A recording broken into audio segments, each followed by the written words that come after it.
Help! I'm having I'm being repressed. having to tell Coniston not to talk off air because we end up having a 20-minute conversation, and then he goes, "This should be on the recording." Like, I know. Stop talking to me off air. You're ruining it.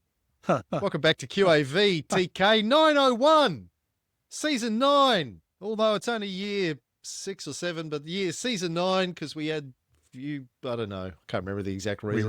We restarted during COVID. Series 3, Yeah. Actually, sorry, if I first, can interrupt. That Sure. I listened to your interview with Scott while I was away recently, and I think that should be part of the intro series because there was quite a lot of good stuff brought up again, which we haven't spoken about for a long time. Okay. Sounds good. I'll go back to not talking. Sorry. It's the first episode for 2026, TK. How was your New Year's Eve? Really How good. you doing?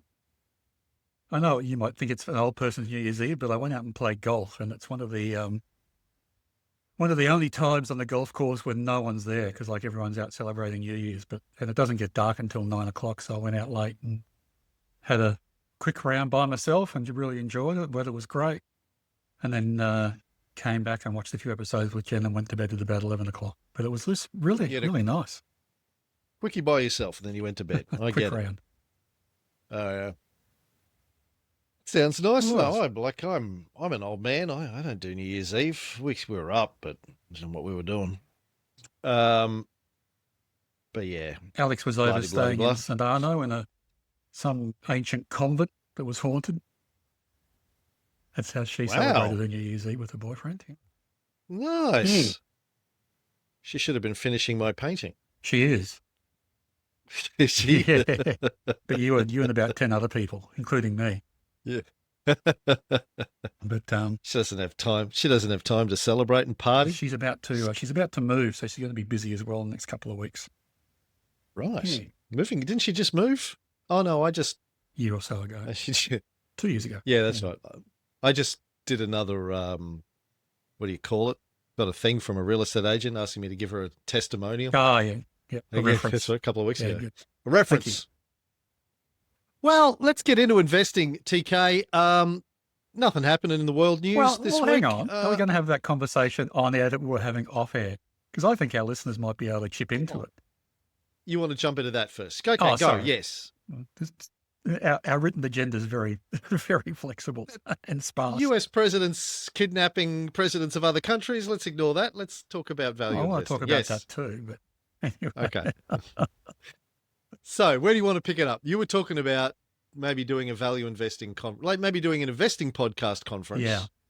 That was my thought. That morphed into a value investing conference. Yeah. Yeah. So let's continue the discussion and throw it out there for input. But yeah, I mean, I've always liked the Berkshire Hathaway AGM, which is the Woodstock for capitalists that Buffett sort of got going. It was, yeah. I wonder what'll happen now. Yeah. He's now officially retired, right? He is. His year is over. Handed over. Yeah. Wow, that's end of an era. I don't know how to process that. Like your parents dying. You're on your own from now on. Yeah. Anyway, so yeah, the thought was to find a base, find some like-minded people, and maybe even not like-minded people. I'm always happy to debate the broad church of investing. Yeah, you are. But I don't think they are. No. There are some religious fundamentalists out there in the investing world, aren't there? But the idea would be to get people together somewhere, I think somewhere nice with a golf course, have a game of golf with our subscribers and talk about value investing. There's enough people who've been on the show that we could pull together for value investing side of things to do a sort of like-minded seminar or conference. But yeah, I mean, is there an appetite for it? Is there a location which works for people?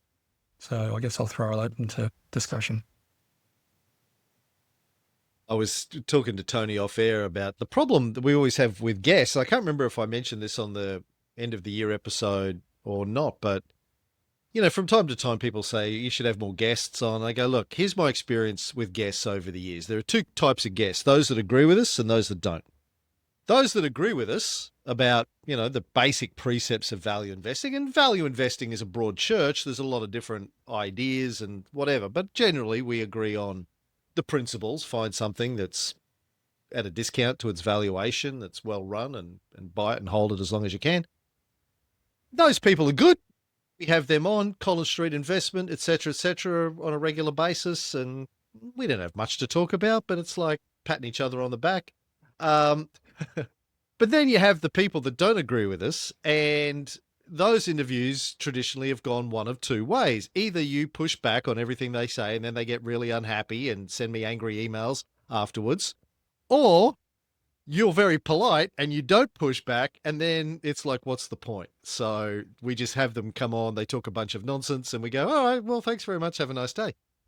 And I'm like, well, that's unsatisfying for me. I don't know if the listeners enjoy that. Listen, look, there's a million podcasts you can listen to if you want to hear people just spout trendy nonsense.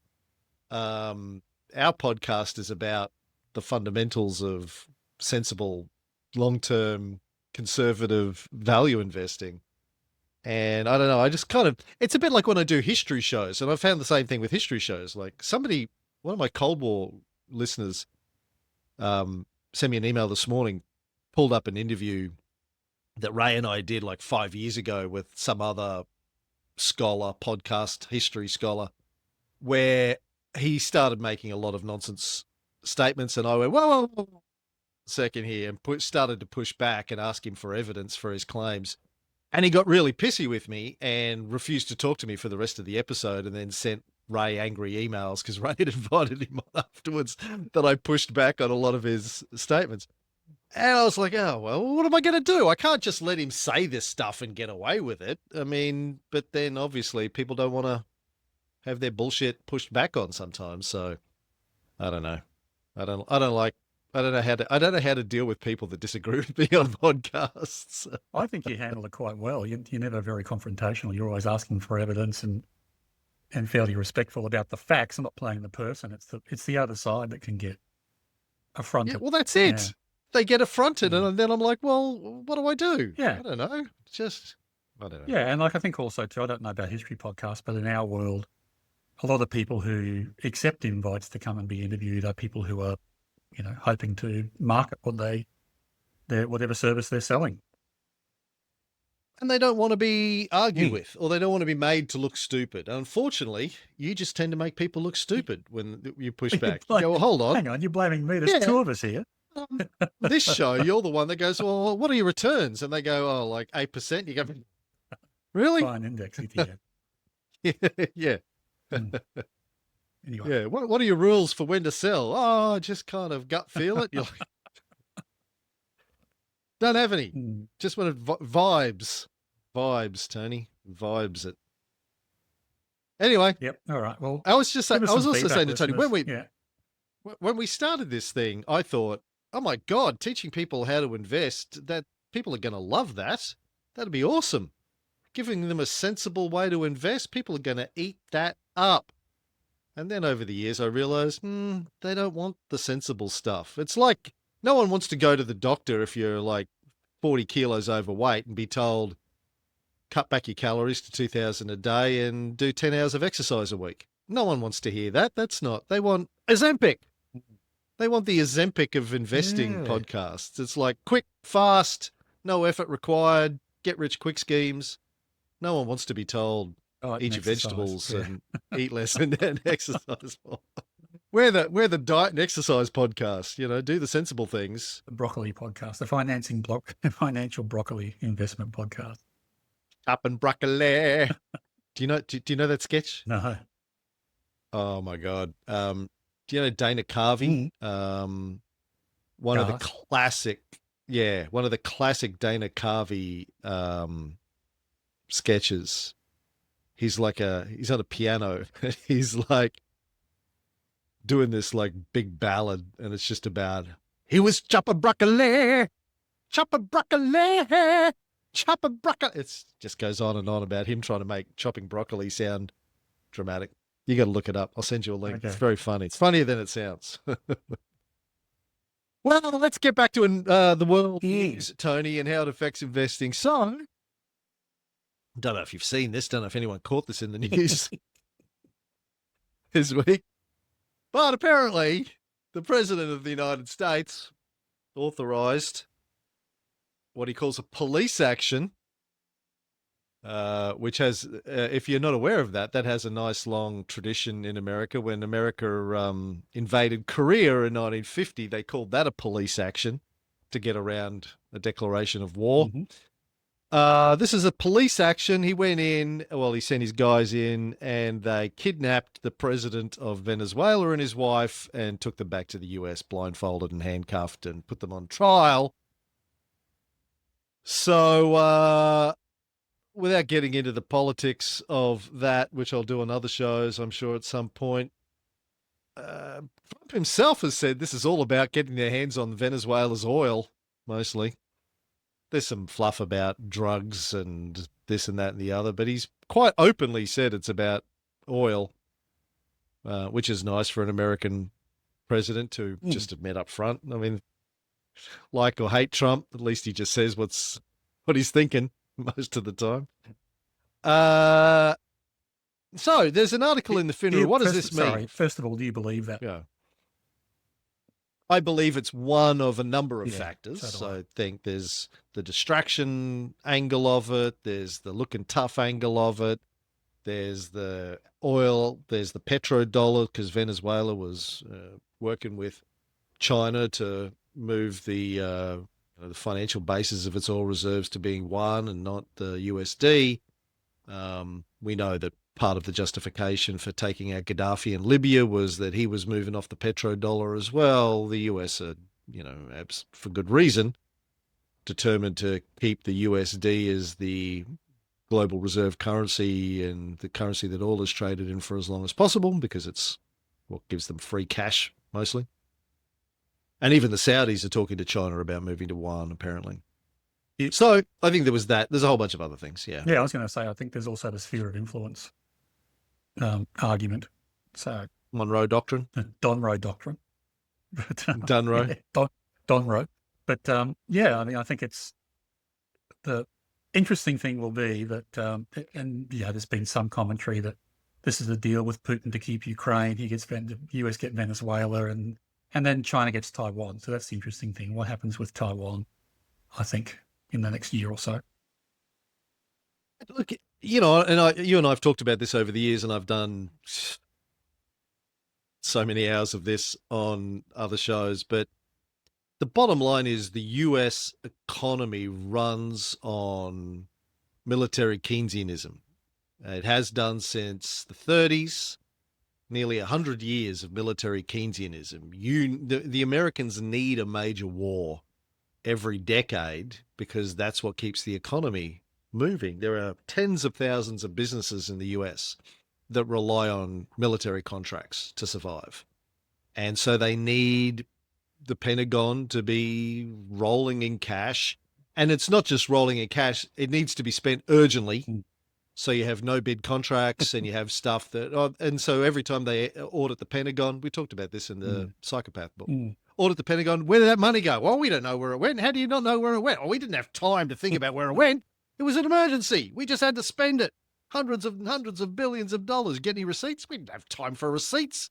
What are you, crazy? We had to spend it quickly. They only accepted cash, which we can't track. Yeah. Yeah. And this has been going on for decades and decades and decades. And Ukraine is winding down. So the US military industrial congressional complex, as Eisenhower called it, needs money. Where's the money coming from? We need to get involved in something that's probably going to take at least 10 years. Let's get going. So yeah, there's a whole bunch of things. These things are complicated.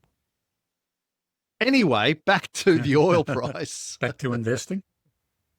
So it was a big enough deal that I actually, after having already checked the oil price, as I normally do on the weekend when I'm doing the buy list, and yes, our listeners now have me doing it on the weekend. Who needs a weekend? I thought you always did it on the weekend.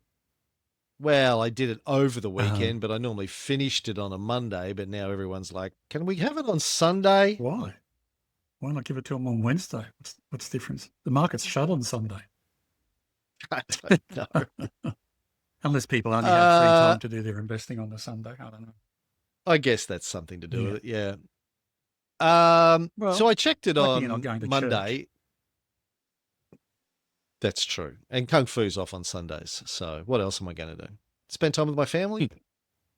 uh, I did pick up Hunter from the airport I know. on Sunday. Got back from LA and spent a few hours with him. That was nice. Anywho, this is in the Financial Review. Alex Gluyas.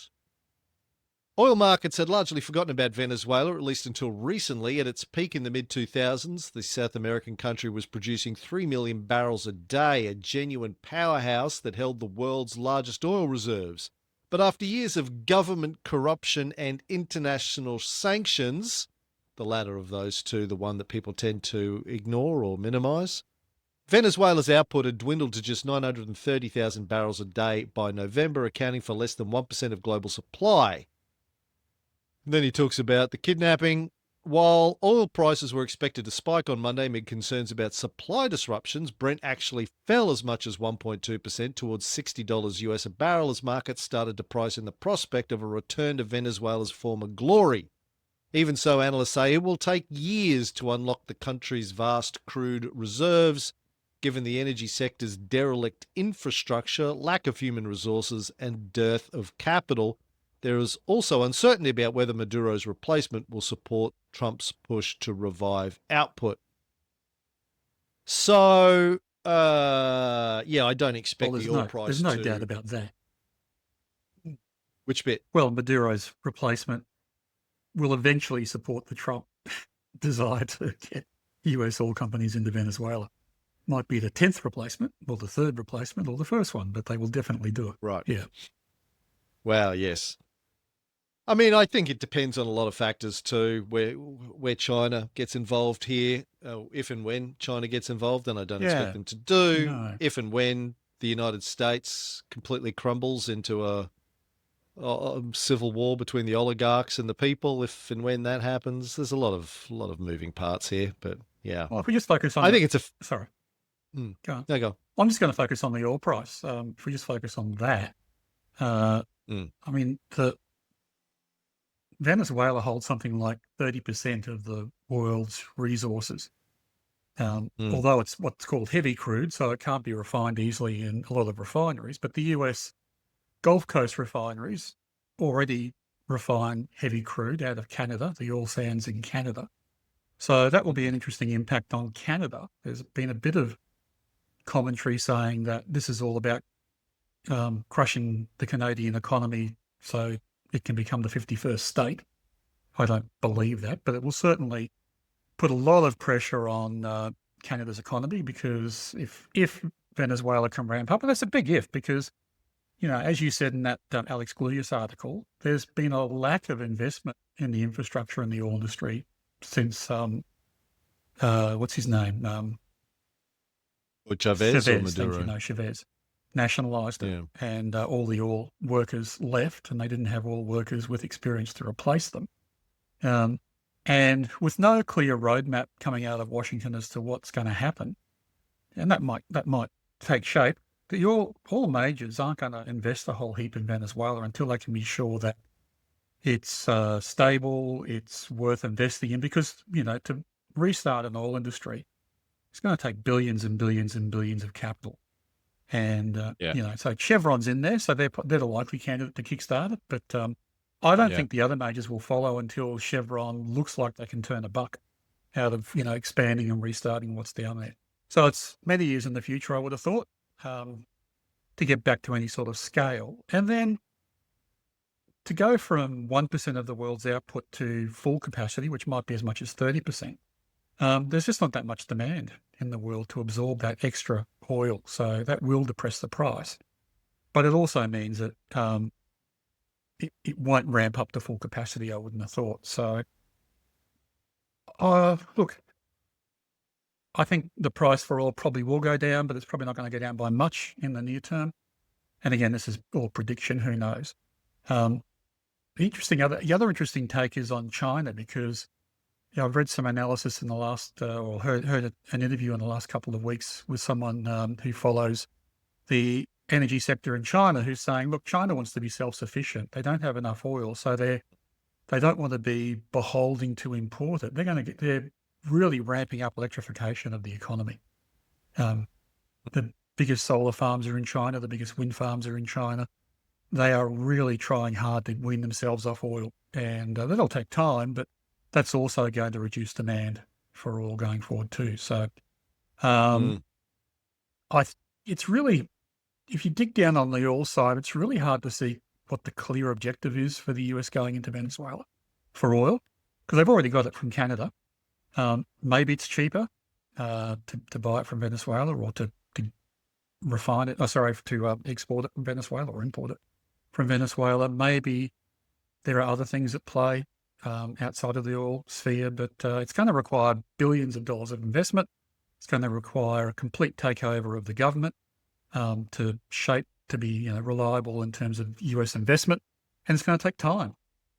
Well, I'm looking at the chart, the crude chart at the moment. I figure the buy price for us now is around about $65, and it's currently up to $61.50. So it actually doesn't have very far to go now. I mean, it's come down from like $116 a barrel early in 2022, sort of halved more or less since then. It has rebounded a little bit in the last couple of weeks, but it was rebounding from middle of December, so before this happened anyway. But we'll keep an eye on it. Oil might become a buy again in coming weeks. We'll see what happens. I guess two other dimensions are, if the Ukraine war is settled, does that mean that Russian oil stops being sanctioned? In which case, that's another, input into the demand equation. And then the third, the second other fact is that what does OPEC do in response to all this? Because if there's more product coming onto the market, you'd expect them to try and raise their margins. They may well try and crunch the market, first of all, to get it below. I don't know what the cost comparison is between OPEC oil and Venezuelan oil, but they may have an advantage, in which case they'll crunch the price, but eventually it'll go up to reflect a healthy margin for them. So, yeah, lots of moving parts on this one. Yeah. Well, good thing that we don't have to predict anything. We just play it by day. Speaking of day by day, Tony, every Wall Street analyst now predicts a stock rally in 2026, according to the Financial Review. When has that not been the case, Cam? If your job is selling stocks, what's the outlook? Sunny for stocks. It's always sunny on Wall Street. That should be a show. Really? Yeah. They're never pessimistic? Oh, they are, but it tends to be more optimistic than pessimistic.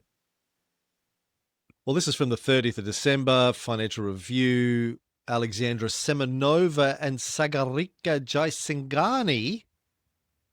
At the big banks and the boutique investment shops, an optimistic consensus has taken hold. The US stock market will rally in 2026 for a fourth straight year, marking the longest winning streak in nearly 2 decades. There's plenty of angst about the risks to the bull run that's pushed the S&P 500 index up some 90% since its October 2022 low. The artificial intelligence boom could turn to bust, the economy and the Federal Reserve's interest rate decisions could defy expectations, and President Donald Trump's second year could bring even more unanticipated shocks than his first. But after 3 years, when the equity market's rip-roaring run made a mockery of any bearish calls, sell-side strategists are marching in lockstep optimism, with the average year-end S&P 500 forecast implying another 9% gain next year. Not a single one of the 21 prognosticators surveyed by Bloomberg News is predicting a decline. The pessimists have been wrong for so long that people are kind of tired of that shtick, said veteran market strategist and longtime bull Ed Yardeni. Yeah, when people start saying we're tired of the pessimism, I get pessimistic. Yeah, exactly. That's basically that's peak optimism, isn't it? When it's like, shut up, you pessimists. We're tired You've been pessimistic for so long. How long can you be wrong for? But the counterpoint to that was Chanticleer on January 5th, so yesterday. Equity investors could not be more optimistic, and it is terrifying.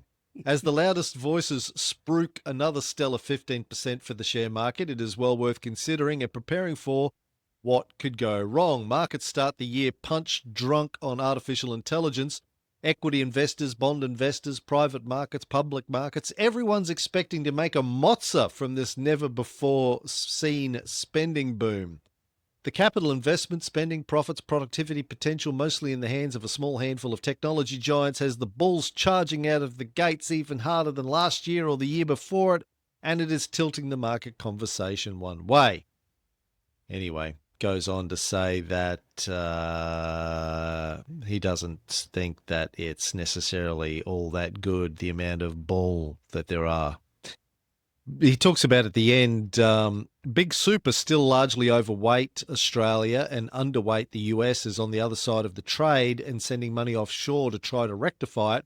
The bears are so downtrodden, perhaps too wrong for too long, creating a one-sided rhetoric that is a scary way to start the year. Let's hope it is just a timing thing and not indicative of how far the active equities community's stocks have fallen. So what do you think about all that, TK? I think it's reasonably similar to what the outlook was for 2025. I mean, if this is another positive year, and I've got no idea. I mean, when people ask me what I predict for the stock market, I always say it'll go up 10%. That's its long-term average. So who knows what will happen? You can't predict it.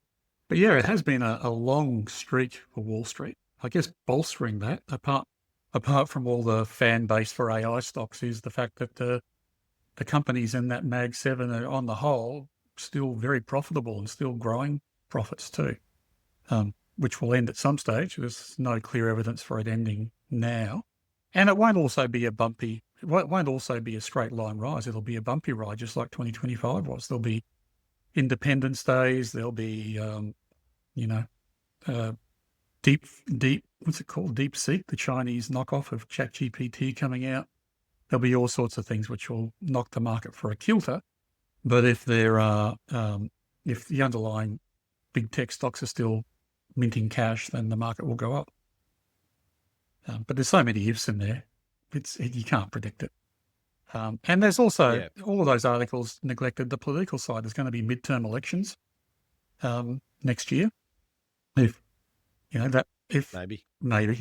right. If they go ahead, and if they if they do result in a break of the stranglehold of all three houses or all three arms of government, that may send shockwaves through Wall Street. There's all sorts of things that can happen. I suspect, for me, the things to watch next year are the Fed and the RBA. And the RBA, take the RBA first. We're a day away. It's Tuesday, the 6th of January. I think tomorrow we get the monthly CPI figure, which is people are thinking will be around 3.8%, which is outside the RBA's range. And the last one was above the RBA's range. So at some stage, the RBA is going to have to seriously consider raising interest rates. And as we know from recent past, that generally gives the market pause in Australia. So that's I guess, something to watch. And the kind of reverse is happening in the US. Their inflation numbers are still around 2%. And likely nothing looks like stopping that. Although I'm kind of surprised tariffs haven't increased inflation in the US, but they haven't for whatever reason. So the Fed is likely to cut rates over there if inflation stays at 2% or very low. And of course, there's also threats from Donald Trump to replace the Fed chair when his term expires during the year with a lackey, and which will give him control of the fourth arm of government, I guess, or fourth arm of the economy. And he's not going to raise rates. So that'll be an interesting dynamic if the US is cutting rates and Australia is raising rates.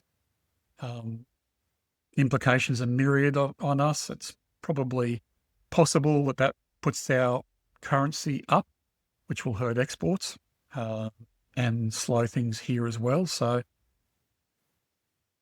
maybe it's a year to be a US investor and not an Australian investor, but who knows? I'm just sticking to the knitting and watching it all unfold.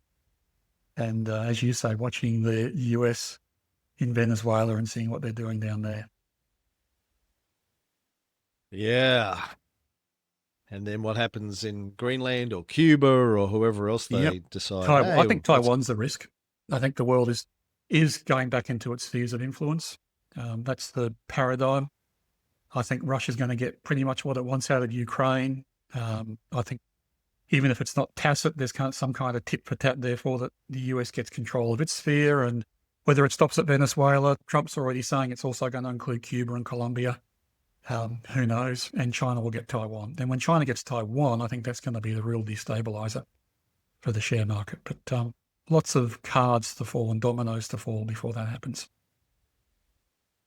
Like, if you're a subscriber to John Mearsheimer's realist view of international relations, as I am, spheres of influence never went away. Yeah, correct. Yeah. It's always been the way that the major powers have seen things. Mm-hmm. It's just like you don't put boots on the ground unless you have to. So you're controlling your spheres of influence, particularly in your region, with economic and trade deals and making sure that the political parties are favourable to your interests and that kind of stuff. And if things start to go awry, then you ratchet it up a notch and, you do a little bit of regime change here or there. And if that still doesn't work out, you put boots on the ground as a last resort, which is what, at least that's what I believe Putin did in Ukraine. The Trump thing's a different kettle of fish. But yeah, I don't think this spheres of influence thing is returning. I think it's just always been there, but under the surface. No, I agree. Except that, it hasn't been as overt as it's becoming, because of Russia and Ukraine, I think, and China and Taiwan. And I can't for the life of me see why Trump is going into Venezuela, except to put some profits into the oil companies' coffers and the military's coffers, which of course is a good reason. But it's not like there were missiles being deployed on the coast of Venezuela or pointed at the US or anything like that. So. Yeah, I think Trump's just going, hey, I'm feeling left out. If you guys are moving, I'm moving too. And I guess that brings Greenland into play too, because there's been plenty of articles about Chinese nuclear submarines going further and further under the Arctic ice towards America, and Greenland would be a controlling point to be a gateway for that, I guess. So that'll be interesting. Oh, dearie me. You got some notes you want to talk about before I get into the rest of my stories? I do. Couple of things, not a whole lot. So I've been doing growth over PE analysis, which I've now called GROPE, because I'm not sure about that abbreviation, really? Tony. Yeah. How's like the GROPE going? You're doing your GROPE analysis. Well, every time I tried to save a spreadsheet and call it GR/PE, Excel wouldn't accept it. So I started calling it GR space O space PE. And then I thought, oh, GROPE. And took the spaces out. Yeah, growth over PE. Okay. As a white male of your age, I'm not sure GROPE is necessarily something you should be talking about, but okay. You do you. I'm not going to argue. The GROPE episode with Tony Kynaston. Yeah, well, anyway, regardless of what it's called, the analysis has been interesting. So did a lot of one-off type analysis, which showed there was something in growth over PE being a metric which indicated outperformance. It wasn't always a one-to-one correlation. Sometimes stocks with negative forecast earnings did well. Obviously, a surprise came along or a change happened during the year and that reversed their fortunes. Sometimes stocks with very high growth over PE didn't do well for whatever reasons. Sometimes they exited our buy list for commodity reasons as well. So that was probably one of the common factors. A lot of growth over high growth over PE stocks are miners. And then I was finding that during the year, iron ore or coal would be a sell. Coal in particular was always forecast to grow, even though the commodity itself went up and down. So that was very choppy. Anyway, so I've gone back to some of my oldest buy lists, which have growth over PE called out, which I think was in 2020. And I've been putting together some dummy portfolios since then, which is a really menial manual task to put 20 stocks together and then track when to sell them, when to replace them, what with, etc. It's like just painstaking. So if you've got any code that you use in producing your buy list, which could help, that would be useful for me. So I haven't found anything definitive yet, but what it's looking like is, okay, so a couple of things. I put together a baseline buy list. So I think it was August 2020 was my starting position, and took the top 20 stocks on the download the buy list from then, without any growth, with the normal scoring for growth over PE. Then I changed the spreadsheet so it would score growth over PE according to what the growth over PE percentage was. So if it was 20%, the score would be 20, which boosted obviously those stocks. And I also included negatives. So if they had negative forecast growth over PE, that would drop their score. There wasn't a whole heap of change to the buy list. A couple of stocks that weren't on the buy list came on. A couple of stocks in the buy list changed their order. But I think from memory, that buy list only had 2 different stocks to the standard buy list. So that was interesting. So that was in the top 20 stocks on the buy list. And then the one which I've just started, which looks then I did another one, which was to just rank growth over PE and put together a buy list of those stocks, whether they were QAV scorers or not. And then the last one was take the buy list as it currently stands, change the metric so it scores according to the growth over PE, and then go from there. And that looks like it's having the best results so far. But I'm still partway through the analysis, and I've still only got sort of one start date, and it probably needs to have a few start dates to be a relevant analysis. But that's where it's at. Shoot me an email if you can with exactly what you want the code to do, and I can probably write something for you that'll do it. Yeah, thanks. I don't think I have anything that's reusable, but if you just give me a bullet point list of what you need it to do, I should be able to write something. Okay, thank you. Yeah, I think probably the main thing is that's time consuming is using the Bredelator to work out when the 3PTL cell is for it. Because it's kind of painstaking now. You look at it, you say, okay, there's the current L1, L2, I'll go and look at those. They're the most likely dates when it breached. But when you get to that, it wasn't. So you go do that. It kind of iterates 4 or 5 times until you find it. The only other way to do it is to just scroll through month by month after you buy it and check. Well, I have my buy list uses Yahoo Finance to calculate all of that stuff. Yeah. So I could probably create a version of that to iterate through for you. But yeah, thanks. Need to tell me exactly what you need us to do, but it shouldn't be too hard to pull together. Okay, I'll do that. So that's ongoing, but showing some results, which is good. Some positive results. What else? So I came across a good quote, which I thought was worth talking about. This was in yesterday's, or maybe today's fin review. Doug Hennon from a fund manager called GCQ said, "The stock market is the only market in the world when everything goes on sale, people run away." I thought that was really good. Yeah. Yeah. Is he a local? Yes. GCQ? Yeah. Yeah.